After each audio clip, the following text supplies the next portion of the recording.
Welcome back to another episode of Cappuccino Chat. This time we're talking about our Microsoft accounts and how they're constantly under attack, and more importantly, what we can do to protect them.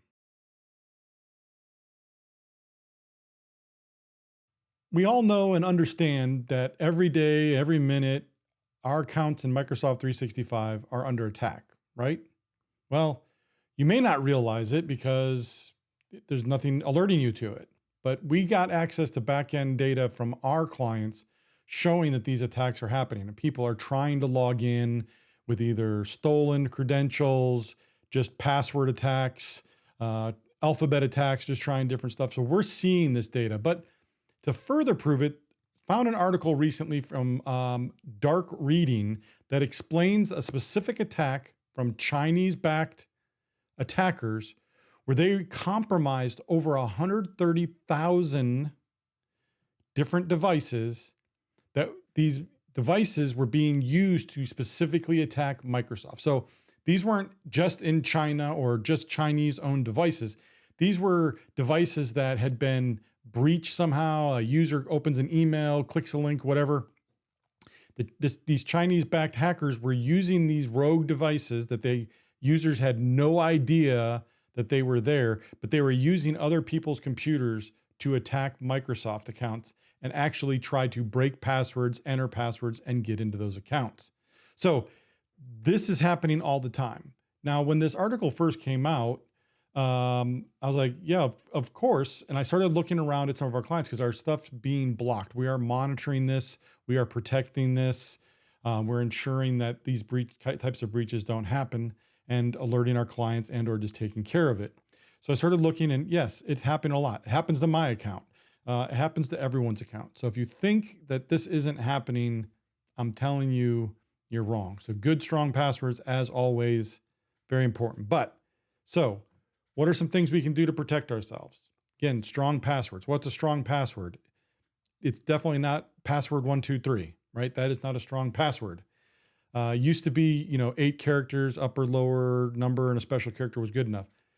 That's no longer good enough. With these new AI engines and this computing that they've got going on with NVIDIA and all that stuff that we're seeing, 8 characters ain't cut it no more. 12, 15, and up characters, randomly generated, phrases, just anything you can do. Password manager is very important in helping you generate these good passwords, because if we create these crazy passwords that we hope can't be breached or guessed, how are we ever going to remember them? Because they're gibberish, right? So a good password manager is something to help you with this. Multi-factor authentication. It is still an issue where people don't want to put on multi-factor authentication, where you have a authenticator app that gives you a code that you have to type in, just like your bank does, hopefully, when you go to log into your bank. Different websites are requiring this. For your email, absolutely 100%. Now, there's things we can do to help you limit the amount of annoyance because of it, but it still needs to be set up and configured, right? Monitoring, alerting.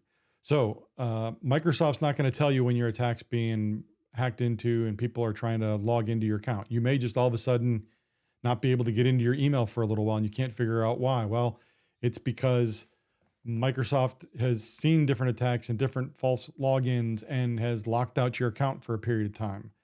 These things can be adjusted and set up and monitored by companies like ours.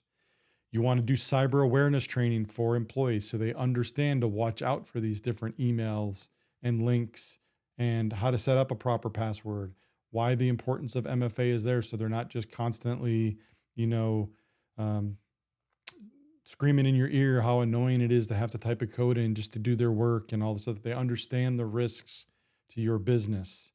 You want to implement least privilege and or zero trust where you can. So again, limit what employees can get access to, including applications, data, all of that on their computers and on your network. If they're not in the accounting department, there's no reason for them to have access or even see the data, database, any information related to finances. They're not in that department. There's no reason for them to see that data.